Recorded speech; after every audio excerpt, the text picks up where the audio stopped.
Welcome to our channel. Today we how to update Kingston SSD Manager and Health Monitoring, detailed guide step by step clearly. To update the Kingston SSD Manager, begin by visiting the official Kingston Technology website. Navigate to the support section where you can find software downloads. Look for the Kingston SSD Manager in the list of products. Select the appropriate version for your operating system. Download the installer file to your computer. Once the download is complete, locate the installer file in your Downloads folder. Double-click the installer file to begin the installation process. Follow the prompts on the screen to complete the installation. After installation, launch the Kingston SSD Manager application. You may need to allow the application to access your system.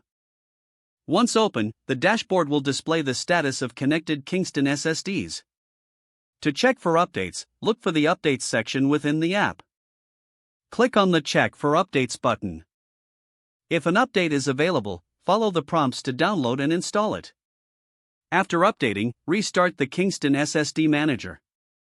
Next, navigate to the Health Monitoring section. This area will show you detailed information about the health of your SSD. Review metrics such as temperature, usage, and overall health status. Consider setting up notifications for important health indicators. Regularly check for updates to ensure optimal performance of your SSD. This will help maintain the longevity and reliability of your storage device. In case of issues, consult the troubleshooting section in the app or the Kingston website.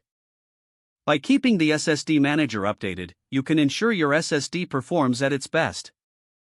If the page does not load, refresh the browser or try again in a private or incognito window. Make sure you are using the correct email address, then retype it carefully to avoid small typos. If your password is not accepted, use the reset option and create a new strong password you can remember. Check your spam folder for verification or security emails, then complete any requested confirmation steps. Enable two-factor authentication if available to improve account security and reduce unauthorized access risk. Don't forget to like this video and subscribe to our channel for more step-by-step tech guides.